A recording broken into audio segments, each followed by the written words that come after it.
Hey, what's up, guys? Today we're going to talk about how to start a Zoom meeting and set the correct security procedures. So the first thing we want to do, other than starting Zoom, is we're going to go down to our orange button here that says New Meeting. Now, when you click on here, you have a down arrow. You can do a couple of things. There is starting with your video on, which really is just personal preference. Here is where it gets a little bit different. If you check mark your use your personal meeting ID, when you start your meeting, it's always going to have the exact same meeting ID number for your attendees to join. That's good and bad. That can be good if you're doing very frequent meetings with a close-knit group of people. However, if that meeting were to get out, then you could open yourself to some security measures where anyone can get in, especially if you don't put a password on. So for right now, we're going to go ahead and take that off, and we're just going to start a regular meeting. By taking that off, when the meeting starts, you're going to notice that it's going to go ahead and, let me turn off my video here, it's going to go ahead and change to a randomized meeting ID right up here. So you just want to do your basic sound check. Down here you can mute and unmute the microphone. You hit the little up arrow. You can choose if you have any different microphones. I'm on my MacBook Pro, and what I like to do is just use the built-in one. However, I do have an HD Logitech, and if it were plugged in, then I could choose the built-in microphone for that one there. Same thing with video right down here. You can go ahead. I'm using the MacBook Pro built-in.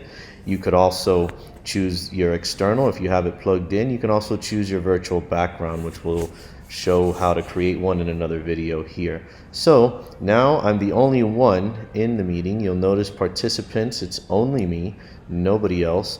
And the way that I'm going to invite people is, the best way is I'm going to go up and hit this little I right now, and this is the current version of Zoom. Well, I'm not really sure which version it is, but it's the latest one as of today's date. So anyway, we're going to go ahead and hit the I, and when we hit the I, we can change the name of the meeting if you want. I'm just leaving it normal here, and then the meeting ID. Obviously, this is what I'm going to want to tell my end users that want to join. They can join by iPhone or by Android or by any mobile device by downloading the Zoom app, which is free, and they can just hit join and then make sure they type this in. I did include a very basic password, and it would be right down there, and that password is what they would use to get in. Now, something some people don't notice is that once people join in, especially with the password on, by default nowadays, Zoom security generally will have enabled waiting room. If this is checkmarked, see you have enabled the waiting room, then when someone tries to log in, they're not immediately going to get in. You're going to have a pop-up here, and you're going to have to click allow to let them in. That's an extra layer of security by Zoom. I just happen to have that turned off, especially when I have my regular meetings. So as soon as they put in that password, they'll jump right in. The little E over here is let you know that the Zoom recording is encrypted. They were claiming, I believe, it was 256-bit encryption, but I believe they got into some trouble and they're actually doing it lower. I could be wrong. Correct me if I'm wrong in the comments.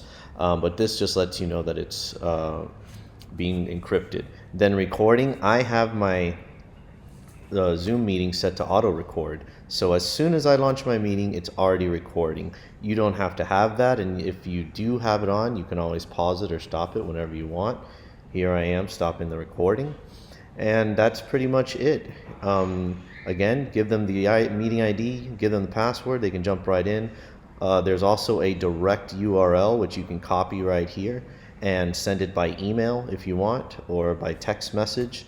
Which is a little bit difficult unless you're doing this from the mobile app. And this URL know that even though I set a password, when you send the invitation URL out, when they click on the meeting, it's going to go right in. Even though there is indeed a password, it will not prompt them. They'll go right in securely, and the meeting's about to start.